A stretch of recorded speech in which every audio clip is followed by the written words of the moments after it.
What's up YouTube, Silver Dragons here, and in this video I'm going to be talking about this beautiful stuff right here, pre-33 US gold. Is this good for stacking or not? And I'm also just going to give you some general information on pre-33 US gold. So let's do it! Thank you so much for watching my video. I sincerely appreciate it. If you would like to learn more about investing in precious metals, or if you just want to watch awesome videos about gold and silver, then make sure to subscribe to my YouTube channel. Alright, so let's talk about pre-33 US gold. Now this is actually the only one that I own currently. It's the $5 Liberty head, which makes this a half eagle. Now there also is a quarter eagle in eagle, which is not to be confused with an American gold eagle. So we'll talk about the difference a little bit. And then of course the double eagle. So those are the most common types of pre-33 US gold. But to explain whether these are good for stacking or not, first we need to explain basically what is pre-33 US gold, so you have a foundation, a good understanding of it. I mean, I love gold.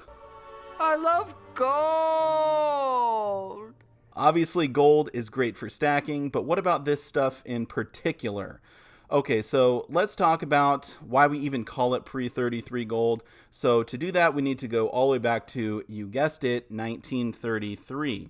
So in 1932, FDR was elected to be President of the United States of America.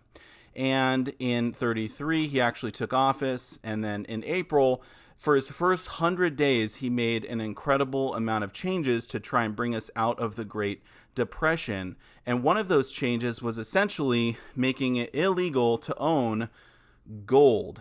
Nothing gold can stay. How crazy is that? I am going to establish a government market for gold in the United States. I am authorizing the Reconstruction Finance Corporation to buy or sell gold at prices to be determined from time to time. So let's actually look at the order itself. Okay, so here I have the famous Executive Order 6102. Under Executive Order of the President, issued April 5th, 1933, all persons are required to deliver on or before May 1st, 1933, all gold coin, gold bullion, and gold certificates now owned by them to a Federal Reserve Bank, branch, or agency, or to any member bank of the Federal Reserve System. And then it's got the details here. But basically what this meant was it was now illegal to own gold. You had to turn in all of your gold to the government. Now you were allowed to keep, I think it was 5 ounces, and there was some exemptions for like jewelers or dentists, maybe artists, stuff like that. But for the most part, if you owned gold, you had to surrender it to the government. Now they actually did give you some fiat currency for it. They paid you $20.67 per ounce. So that's, I mean, back then that was a bit of money, but obviously it would be better to own the gold because of what FDR did. Now, once he had all of the gold, whoever has the gold makes the rules. He jacked up the price of gold to $35 an ounce. Isn't that crazy? So if you would have kept your gold bullion, you could have almost doubled your money right there. And here at the bottom we have the penalty, criminal penalties for violation of executive order, $10,000 fine or 10 years imprisonment or both. All right, so basically it was illegal to own gold from 1933 all the way to 1974 when they made it legal to own or hoard gold bullion once again. Now, the United States government didn't make any gold bullion from 1933 until I think it was 1984 was the first gold commemorative they came out with. It was for the Los Angeles Olympics. So in 1984, there was a gold commemorative made for that. And then obviously in 1986, they started making the American Gold Eagles. And the American Gold Eagles come in 1/10 of an ounce, 1/4 ounce, which is this one right here. They also come in half ounce and full ounce, and they're all 22 karat. All right, so back to the pre-33 stuff. Now, before I talk about stacking this, because wow, there's so many good reasons to stack this. In fact, I personally bought this one and I thought, okay, maybe I'll be done for a while. But the more I think about it, I gotta get more of this. Just when I thought I was out, they pulled me back in. The pre-33 gold is absolutely gorgeous. So a couple things we got to talk about before we get into stacking. Number one, these are 90% gold. They are less fine than the American Gold Eagles. In carats, that would be 91.6, I believe. So 90% gold. You can sort of compare them to the junk silver, which is 90%. People don't typically refer to this as junk gold, but it is 90%. That's how you can remember it. Now, the sizes on the pre-33 can be a little confusing, so let me break it down for you as easy as I possibly can. We're going to compare them to American Gold Eagles, and I'll show you how this works. I actually got a little chart here. You cannot get much easier than this. All right, here we go. So there's essentially 4 sizes of the pre-33 gold you need to know. And I'm talking 1837 to 1933. So before 1837, there was different sizes, different finenesses, stuff like that. So we're not talking about that. We're talking 1837 to 1933, pre-33 gold. There's 4 sizes. There's the $20, which is the double eagle, the $10, which is the eagle, the $5, which is what I have here, $5 at the bottom, 5D, that is the half eagle, and then there's the quarter eagle, which is the $2.5 face value. And just talking about inflation for a second, this was the same as a $5 bill, this $5 gold piece. And wow, nowadays it's worth over $400 going off the spot price. It's just massive inflation with the government who just keeps on creating more currency, handing it out like... There you go. Thank you, sir. There you go. There you go. There you go. And today is no exception. They're still making trillions and trillions of dollars, which is why you want to put your money in gold and silver. So if you had a 1 ounce American Gold Eagle, that would be most similar in size to the $20 gold piece or the double eagle. Okay, the regular eagle was 10, the double eagle was 20, but it's not a full ounce. It's 0.9675. So that's what confuses a lot of people. They think the St. Gaudens double eagle is an ounce of gold. No, it's not. It's just under an ounce, okay? Then when you get to the eagle, that's the $10 one, double the size of this one. If you compare that to a half ounce American Gold Eagle, it's smaller. It's 0.48375, okay? So a little bit under a half ounce for the regular eagle. Now we get to the one I have, okay? The half eagle. This is just under a quarter ounce. So if we take my quarter ounce American Gold Eagle, put them side by side, this is going to weigh slightly less than this, okay? It comes in at 0.242 of gold, all right?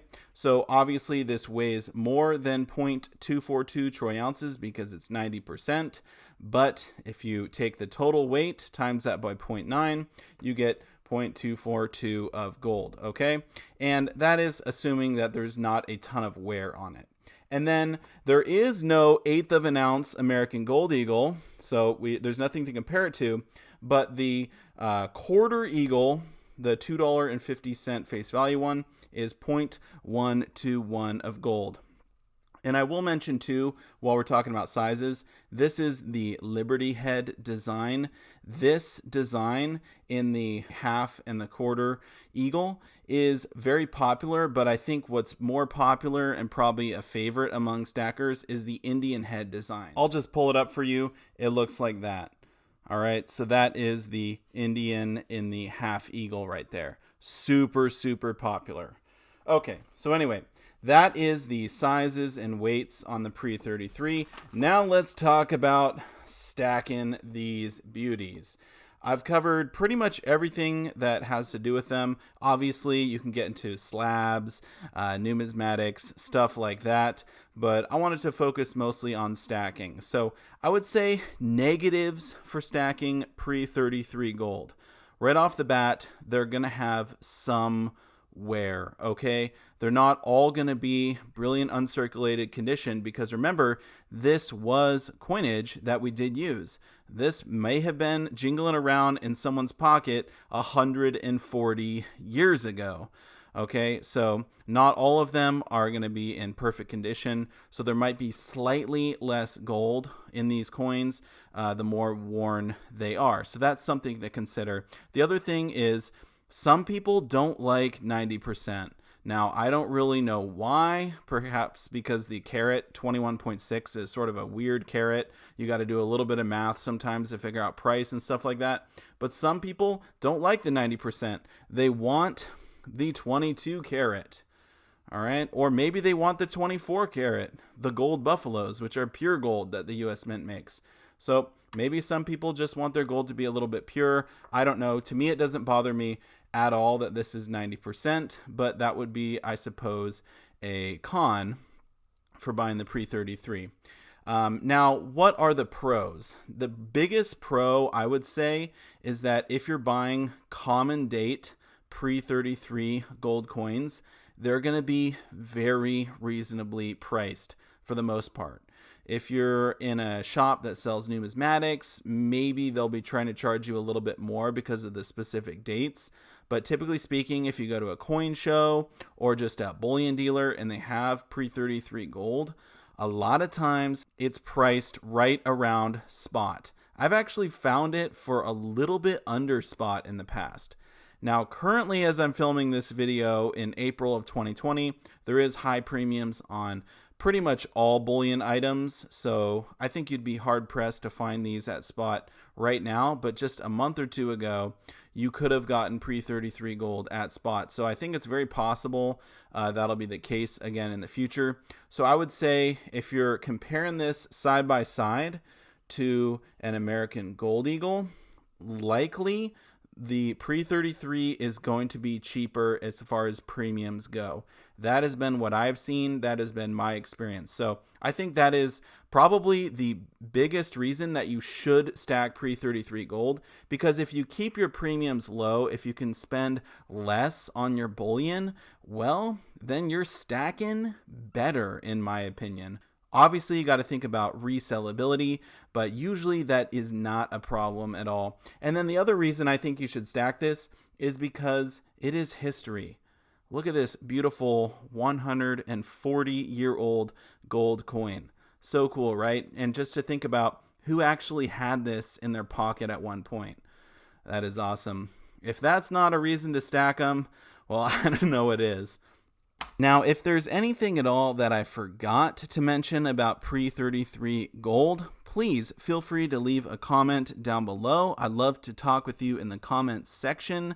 I do want to say a massive thank you so much for watching my video, and I'll see you all in the next one. Silver Dragons out.